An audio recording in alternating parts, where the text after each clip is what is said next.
दो सहयोगी मेरे जुड़ गए हैं। आशुतोष मांडवी से जुड़ गए हैं और मुस्तफा जो है वो मुंबई से मेरे साथ जुड़े हैं। लेकिन आशुतोष, पहले हम आपके पास आते हुए, कहा जा रहा है कि 150 किलोमीटर प्रति घंटा की रफ्तार हो सकती है जब तूफान यहां पर पहुंचेगा। 150 किलोमीटर तबाही वाली स्पीड है। ऐसे में तैयारियां कितनी ज्यादा हैं, खतरा कितना बड़ा है, क्योंकि बीते 5 सालों में कई तूफान आए, लेकिन इसके बारे में कहा जा रहा है यह सबसे खतरनाक है।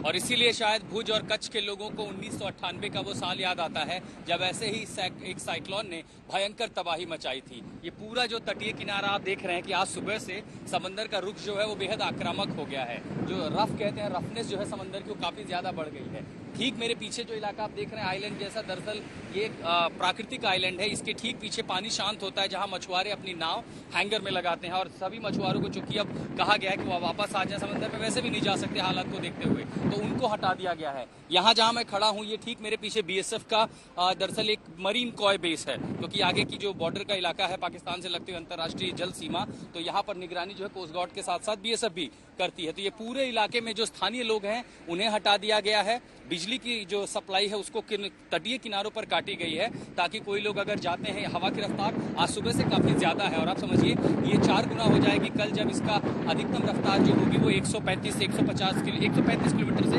ऊपर होगी। और इसीलिए एहतियात के तमाम इंतजाम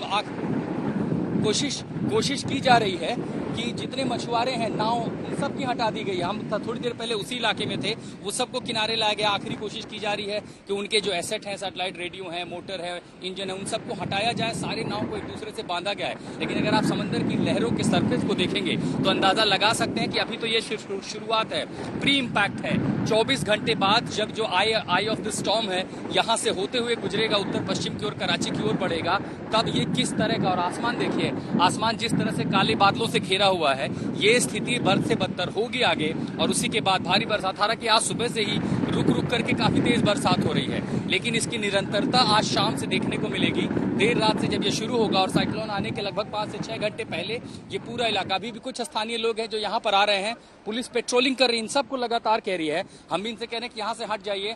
हमें चूंकि हम इस इलाके में कवरेज कर रहे हैं, अनुमति मिली है, लेकिन बहुत ज्यादा आगे नहीं जाने के लिए। तो स्थानीय लोग हैं जो अभी भी मछुआरे समाज से हैं, वो अभी भी यहाँ पर रह के पहुंच जा रहे हैं। लेकिन फिलहाल कोशिश ये की जा रही है, देखिए यहाँ समंदर का पानी सुबह जब टाइड होता है तभी पहुंच पाता है, अमूमन इससे 15 से 20 फीट। अब ये तस्वीरें जो हम दिखा रहे हैं, आशुतोष आप बने रहिए हमारे साथ, ये ड्रोन से ली गई हैं और क्योंकि ड्रोन से लेने के बाद वाइड एंगल जो है वो ज्यादा नजर आ रहा है और समुद्र की उठती हुई लहरें जो है वो आपको नजर आ रही हैं। आज कहा जा रहा है कि 70-75 किलोमीटर प्रति घंटा की रफ्तार से तूफान जो है वो आ रहा है और कल ये स्पीड बढ़कर दोगुनी हो जाएगी, जहां पर 150 किलोमीटर प्रति घंटा की रफ्तार हो जाएगी। लेकिन फिलहाल ये ड्रोन से ली गई तस्वीरें, जहां पर आप इन लहरों की तीव्रता को देख सकते हैं, तूफान के जरिए आने वाली तबाही का जो मंजर है वो देख सकते हैं।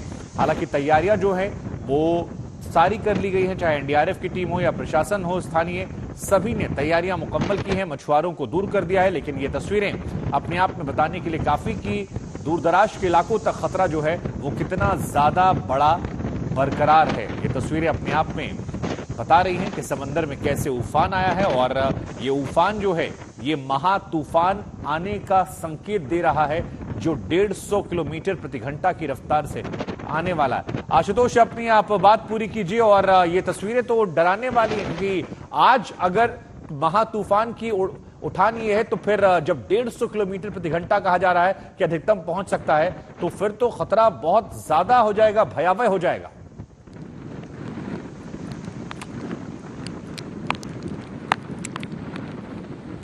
शुभांकर, मैंने बहुत सारे साइक्लोन कवर किए हैं और सबसे भीषण जो आखिरी मुझे याद आता है वो था उड़ीसा में, जो साल 2019 में आया था।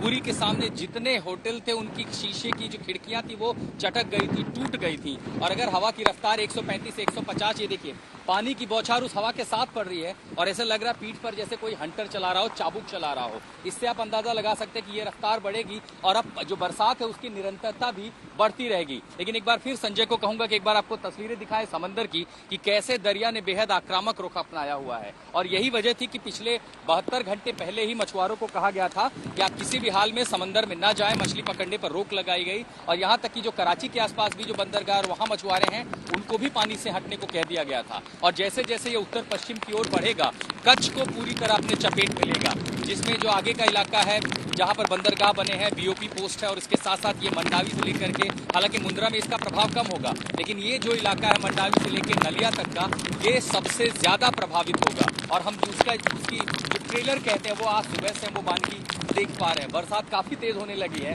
और पीछे जो मछुआरे हैं धीरे धीरे चूंकि वो निकल चुके हैं, बिजली की कटौती रोक दी गई है, बिजली की सप्लाई रोक दी गई है, और जो लोग सुरक्षित जगहों पर हैं, खाना पीना दवाई आवश्यक जो भी जरूरत की चीजें हैं वो उन तक पहुंचाई गई हैं। और अब आज जो आप देख पा रहे हैं, ये आप समझिए कि शायद 1/4 ट्रेलर होगा।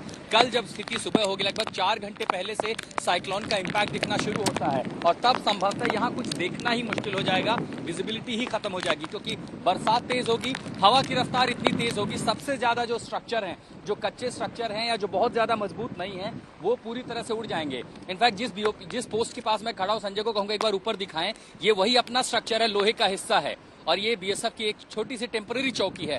ठीक छत के ऊपर का ये इस तरह के जितने स्ट्रक्चर हैं, ये सब उड़ जाएंगे बिल्कुल हवा में। बहुत मुश्किल होगा इनको हवा की रफ्तार के आगे टिकना, और इसीलिए लगातार पुलिस पेट्रोलिंग कर रही है। पेट्रोलिंग में लोगों से अपील की जा रही है कि वो यहाँ से जितना हो सके वो संभवतः यहाँ से निकल जाए। अभी भी कुछ लोग हैं, आप लोग निकल जाइए, लगातार यहाँ से अपील की जा रही है, अपने घरों को चले जाइए, किनारे की ओर चले जाइए, सुरक्षित इलाकों की ओर चले जाइए। सारे लोग बार बार देखिए पुलिस वाले गाड़ी पेट्रोलिंग कर रही है, चले जाइए यहाँ से। ये देखिए पूरा इलाका, और एक लंबा कोस्ता, देखिए दूसरा हिस्सा अब तक आप देख रहे थे वो मंडावी से आगे का था। ये जो कोस्टल लाइन है ये आगे मुंद्रा और मुंद्रा पोर्ट तक जाती है, और इसके आगे जा करके अभी मैं ढोलवा गांव है, उस गांव से मोटवा गांव, वहां से लौट के आया था। पूरा का पूरा गांव एक घोस्ट टाउन बन चुका है, सब किसी को वहां से हटाया गया है।